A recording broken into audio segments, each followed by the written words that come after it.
que você acha? Eu não sei. Bom, eu acho que a gente tem que... Havia a nossa percepção de que o Supremo iria votar a favor da lei. Então, alguns grupos decidiram desacelerar um pouco. A gente resolveu Não, continuar. depois teve outra. O Ministério, quer dizer, entrou lá com a ação de inconstitucionalidade. O CNPq aprovou o projeto, Do colocou recurso. o dinheiro na conta, sinalizando para a gente ir em frente. Quer dizer, todo mundo que teve projeto aprovado naquele ano, Uhum. trabalhando com célula-tronco embrionária, recebeu o dinheiro. Então, quer dizer, não foi por falta de recursos Uhum. que as pessoas pararam. A sinalização toda era para ir em frente. Agora, é uma coisa muito pessoal e cada um vai decidir aí de acordo. Você comprometer um aluno com uma tese de mestrado ou doutorado numa coisa que amanhã pode ser inconstitucional é complicado. Então, enfim, eu tenho uma coisa meio irreverente de não Uhum. aceitar essa. Então, a gente seguiu em frente. Agora, há assim, um pouco de, não só audácia, mas também sacrifício pessoal, né, em se dedicar a uma pesquisa como essa, anos e anos, sem saber se ela vai dar resultado. Como é que funciona essa aposta? O nosso trabalho não se mede só com um artigo publicado, com gerei a célula, mesmo se eu não tivesse conseguido esse mês fazer a célula embrionária, o processo todo foi muito rico de aprendizado, de treinamento de novos alunos, de criação, sabe, de aumento da massa de pesquisadores trabalhando com isso. Então, você tem, é claro, que você tem o filé mignon lá da pesquisa, que é dar certo o resultado e você publicar e tal, mas você tem ganhos periféricos e secundários que não podem ser desvalorizados. É um sacrifício, mas como a Alice falou, é um prazer muito grande você poder estar fazendo um trabalho desse. E no Brasil, isso também é uma coisa interessante. Quer dizer, tem o desafio de fazer ciência no Brasil. A comunidade científica ainda é pequena no Brasil, comparativamente com outros países, mas é muito interessante você poder fazer parte dessa história, de estar contribuindo de alguma forma para a pesquisa, cujos resultados talvez a gente nem consiga perceber na nossa geração, mas a gente vai estar contribuindo para o desenvolvimento de uma área estratégica em termos de medicina regenerativa. Mas essa área está tendo apoio, né, do governo. Assim, a área de células-tronco, ela está recebendo apoio, vocês veem isso? Não, claramente. Tá no Ministério da Saúde, no Ministério da Ciência e Tecnologia, existe a percepção que é uma área que precisa de investimento. E é uma área que ela pode... Isso, claro, é uma percepção, não uma certeza, mas ela pode, a médio e a longo prazo, economizar muito dinheiro para o governo. Porque você pode, na verdade, utilizando o célula-tronco, diminuir muito o transplante de órgão, que é um custo muito, muito alto. Então, existe essa percepção, quer dizer, o governo está agindo com a percepção de que ele pode economizar e melhorar a qualidade de vida da população. Então, existe essa percepção, existe um investimento, claro, nesse sentido. E, Houve um momento no Brasil com que os cientistas saíam do país, né, para poder desenvolver suas pesquisas, né? Muitos fizeram isso. Como é que a coisa está hoje? Quando eu fui para o exterior fazer o meu pós-doc, eu fui com uma bolsa de uma fundação chamada Fundação Pew, uma fundação americana que financia em torno de 10 pesquisadores da América Latina que vão para o exterior com o objetivo de aprender, desenvolver uma nova tecnologia e voltar. E o Brasil é o país que mais recupera os seus pesquisadores, comparando com qualquer país da América Latina.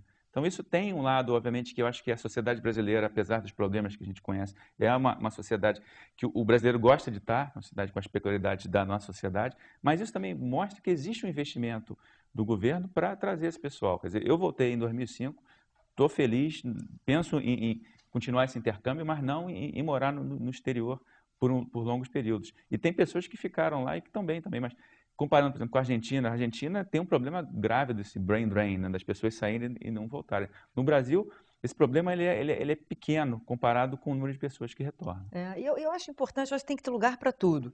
Eu acho é maravilhoso o pesquisador que vai para fora, adquire uma série de conhecimentos e traz isso de volta para o Brasil. É importante também o pesquisador que fica lá, mas é uma ponte entre o Brasil e os Estados Unidos. Então, isso vai muito do perfil da pessoa, né? Se você, quer dizer, a gente, Stevens, eu, ao voltarmos dos Estados Unidos, a gente abriu mão de estar na fronteira da ciência mundial. A gente está na fronteira da ciência brasileira, mas não estamos na fronteira. Mas para a gente é extremamente gratificante estar aqui fazendo uma diferença. mas as condições melhoraram porque eu me lembro que antigamente o grande entrave para você voltar era que não havia perspectiva. Você voltava, você não sabia se você ia ter um emprego, você não sabia se ia ter, nem que fosse uma bolsa para, né, estabelecer o início do seu laboratório. Isso mudou agora? Está melhor? Você tem programas, por exemplo, a FAPESP tem um programa muito legal que se chama Jovem Pesquisador em Centro Emergente, que é justamente para fixar essas pessoas. Então, é um programa de 4 anos, que você tem uma bolsa muito bacana e você consegue verba para montar o seu laboratório. Então, isso é fantástico para fixar a pessoa e nesses 4 anos você vai tentar fazer concurso, arranjar um emprego. O CNPq também tem o Profix, que é o equivalente a nível federal. Então, existe sim, porque, quer dizer, você manda pelo pessoal que vai para fora com bolsa de CAP, CNPq. Quer dizer, é o Brasil investindo. Depois, você tem que fazer o melhor desse investimento para ele dar o retorno, né? Então, existe sim esse movimento de criar condições para fixar esses pesquisadores na sua volta. Existe no meio científico, inclusive, uma corrente criacionista mais ligada à igreja, que fez muitas restrições à pesquisa com células-troncos embrionários, colocando em discussão a questão ética, né? Até que ponto um cientista pode manipular a vida humana. Como vocês encaram essa discussão? Eu acho que, enfim, a gente tem que encarar com respeito. O que eu não respeito é quando usam argumentos científicos para justificar isso. A questão, do ponto de vista científico, não tem nada errado com as células embrionárias, a gente tem que pesquisá-las e tal. Agora, do ponto de vista de se a gente está destruindo uma vida ou não, isso é subjetivo. Eu acho engraçado essa polêmica ter surgido com a célula tronco embrionária, porque quando a gente aceitou as técnicas de fertilização in vitro, na década de 80, a gente aceitou a formação desses embriões aí que sobram e porque a pessoa faz a fertilização in vitro, gera, sei lá, 8 embriões. Desses, usa 3 para engravidar, aqueles outros 5 sobram e ficam lá, teoricamente, esquecidos num congelador. E estava todo mundo convivendo muito bem com esses embriões. Ao meu ver, por quê? Porque muita gente estava se beneficiando disso. Você tem aí milhares de casais conseguindo ter seus filhos com essas técnicas de fertilização in vitro. Então, ficava difícil você ser contra e jogar pedra. Como a célula tronco embrionária, essa terapia ainda é uma teoria, você não tem aí nenhum paciente já se beneficiando, é muito fácil você agora dizer, esse embrião é uma pessoa, ele tem que ter direito à vida, à propriedade, a tudo, porque as pessoas não estão vendo uma vantagem ainda na vida delas. Então, enfim, quer dizer, o problema não surgiu com a célula-tronco, o problema surgiu lá quando a gente decidiu que a gente podia fazer fertilização in vitro.